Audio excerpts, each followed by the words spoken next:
dans le Culture Mag, votre rendez-vous art et lifestyle. Nous allons vous donner le meilleur de ce qui se passe ici et là sur la scène des arts. Au sommaire aujourd'hui donc, un focus sur le réalisateur japonais Miyazaki.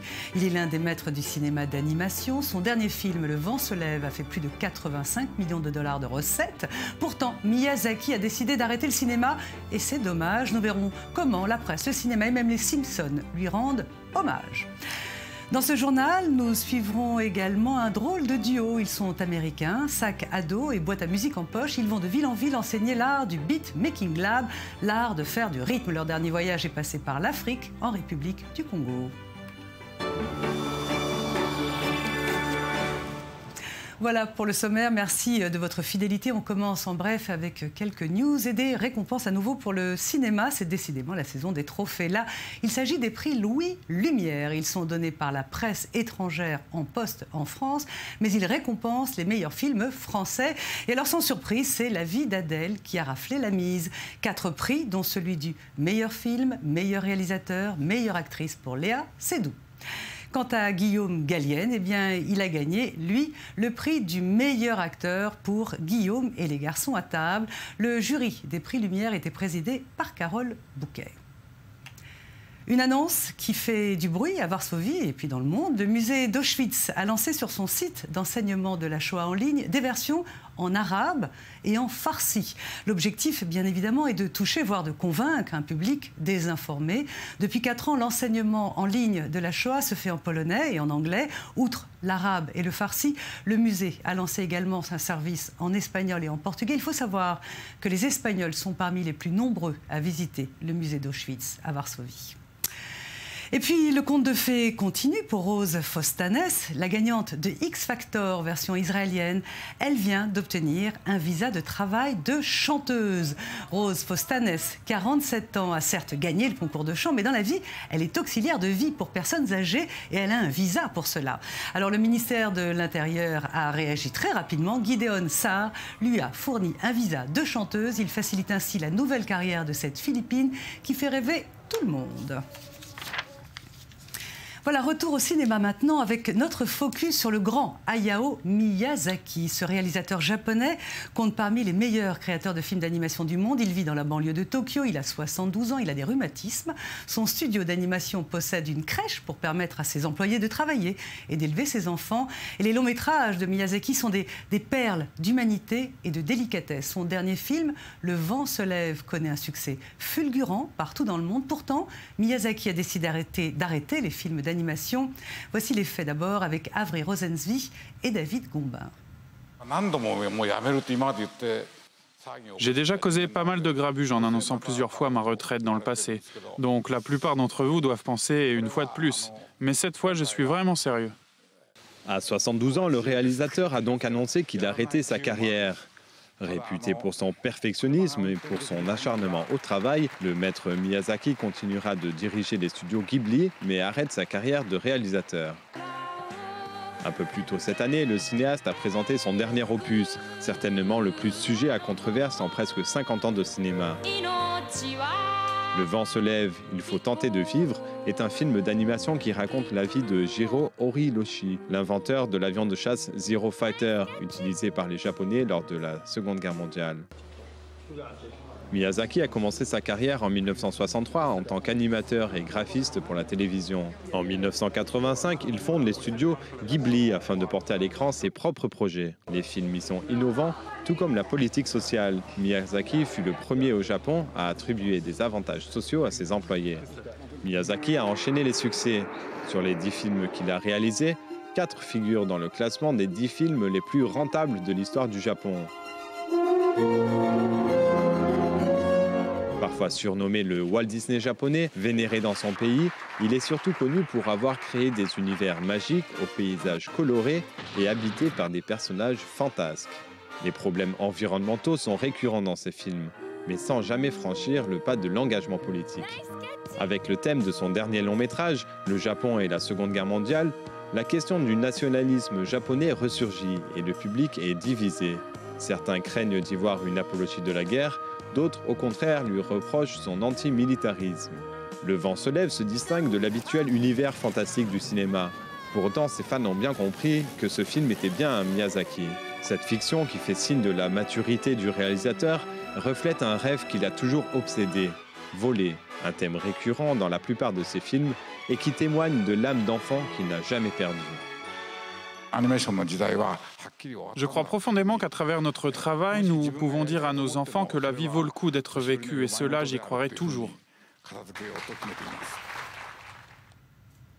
Voilà, et on retrouve maintenant Laetitia Loreni. Bonjour, Bonjour Laetitia. Donc c'est vraiment vrai, il prend sa retraite cette fois-ci, on a l'impression que c'est bien la bonne. C'est la 4e fois qu'il annonce sa retraite. En conférence de presse, il expliquait que ça lui a pris pour Le vent se lève 5 ans à faire le film et que pour le prochain, à son âge, ça pourrait lui mettre jusqu'à 7 ans pour finaliser un nouveau projet de long métrage. Donc il a dit stop au long métrage, mais il n'a pas dit stop au dessin, puisque c'est son ultime moyen de s'exprimer, le seul qu'il est. Et donc il a décidé de s'attaquer à des mangas. Donc on retrouvera Miyazaki dans les années futures. Donc c'est pas sa disparition complète. Cela dit, ça a fait quand même un petit buzz, cette annonce. Il manque déjà aux fans qui s'expriment très largement sur Internet, des honneurs qui lui sont faits absolument partout dans le monde. Alors on a pu retrouver des jolis hommages, notamment des hommages vidéo, des petits montages, notamment par ce fan qui lui a monté 3 minutes de toute la carrière de Miyazaki. On va regarder un petit extrait tout de suite.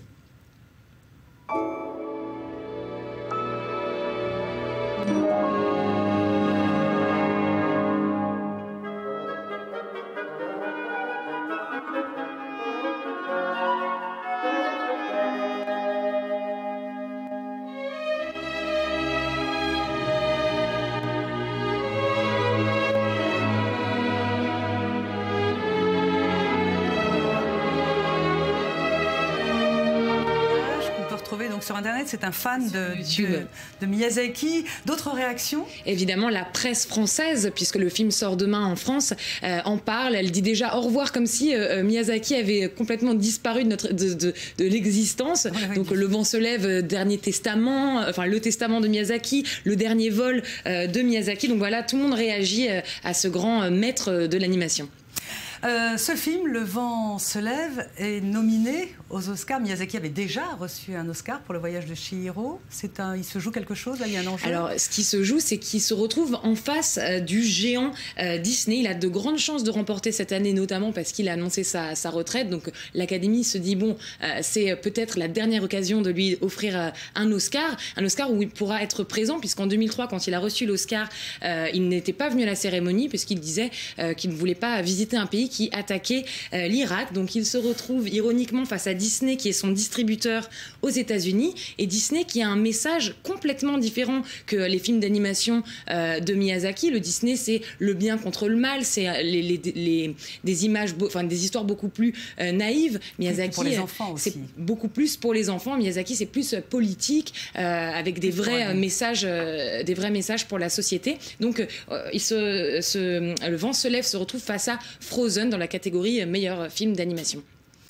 Merci beaucoup Laetitia Loreni. Alors je rappelle le film de Miyazaki, Le vent se lève. Le titre est tiré d'un vers du poète Paul Valéry. Le vent se lève et il faut tenter de vivre. On fait ça comme on peut. Vous restez dans la poésie. On va clore cette page Miyazaki avec un hommage que vous avez trouvé sur la toile, un hommage qui a fait le tour de la toile. C'est celui des Simpsons au grand maître du cinéma d'animation. On va regarder un extrait. Merci Laetitia.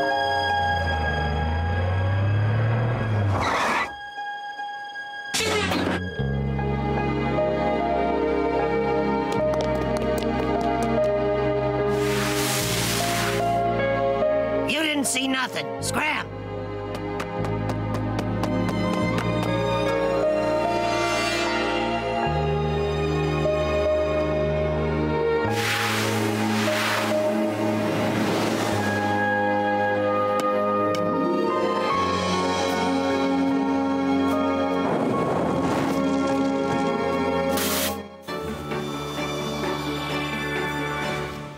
Suivre le Beat Making Lab, le laboratoire ambulant d'apprentissage de la musique. Vous verrez, c'est une drôle d'initiative made in USA. Mais tout de suite, eh bien, ce sont les highlights, c'est votre agenda culturel. David Lynch est connu pour la plupart en tant que réalisateur, mais un peu moins en tant que plasticien, musicien et designer. À Paris, la Maison européenne de la photographie a donné carte blanche au célèbre cinéaste américain qui a imaginé Small Stories, des histoires courtes racontées par des photographies en noir et blanc. Des clichés dont les amateurs retrouveront l'univers onirique de David Lynch. À voir jusqu'au 16 mars. Thank you all very much. À Londres, une exposition consacrée à l'œuvre du photographe et artiste Michael Wolff. Avec des images de petite taille, mais aussi 5 posters géants, cette exposition montre le travail de Michael Wolff, qui a photographié la très dense jungle urbaine de Hong Kong en créant des effets vertigineux, se rapprochant à certains égards de l'abstrait. Des clichés de paysages humains qui font la chronique d'une vie moderne et urbaine. Avec densité, plongée au cœur de la jungle urbaine, à la Flower Gallery de Londres jusqu'au 22 février. À Paris, la maison Christie's organise une vente aux enchères exceptionnelle cette semaine. Des vêtements tirés de la collection de la styliste Elsa Schiaparelli. Considérée comme l'une des plus influentes designers de l'entre-deux-guerres, cette exposition présente à la fois des modèles dessinés par la créatrice italienne, mais aussi des pièces d'autres stylistes lui ayant appartenu. Des enchères organisées par Marisa Berenson, qui comprennent des modèles parmi les plus iconiques et parfois aussi ayant fait quelque peu scandale. Ces pièces historiques seront mises en vente le 23 janvier.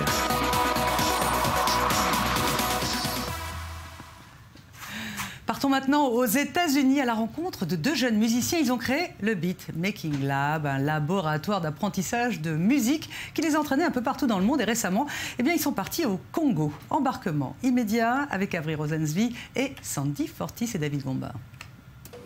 Quand les musiciens Pierce Freelon et Steven Levitin, celui qu'on appelait l'Apple Juice Kid, ont commencé à enseigner le beatmaking à l'Université de Caroline du Nord, ils ne s'imaginaient pas que leur discipline les ferait voyager autour du monde.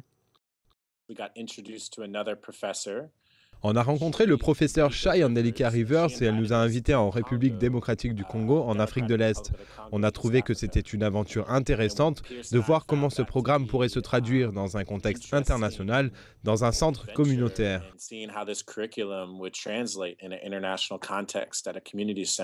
Ensemble, les 2 musiciens ont emmené leur Beatmaking Lab au Congo, en Éthiopie, au Panama et dans de nombreux autres pays pour apprendre à de jeunes enfants comment créer de la musique.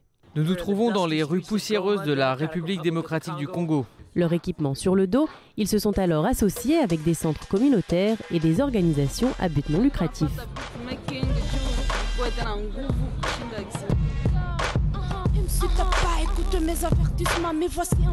Une équipe de PBS, la chaîne publique américaine, a suivi les 2 musiciens pour observer leur travail. En est sortie une série de courts-métrages numériques. Chaque étape de leur périple était ponctuée de rencontres étonnantes avec des jeunes aux talents originaux. Il y a une très grande variété de rappeurs, de chanteurs, de beatmakers qui réalisent des choses impressionnantes. Je pense que c'est là que se trouve l'élite de la communauté hip-hop populaire.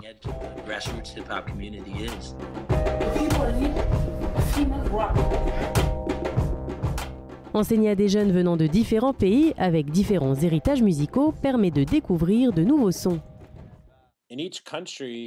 Dans chaque pays, nos étudiants nous font découvrir des musiques traditionnelles. Faire du hip-hop et de la musique électro, c'est comme faire un collage des différents sons et des différentes inspirations autour de vous.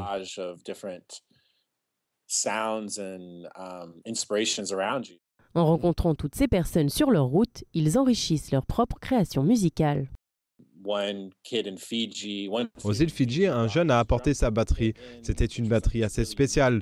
En leur apprenant comment enregistrer des sons, on a enregistré celui de cette batterie et on a créé toute une série de sons que l'on n'aurait jamais découvert si nous n'avions pas rencontré ce gamin. Des échantillons qui parviennent parfois jusqu'à l'autre bout du monde et créent des musiques originales.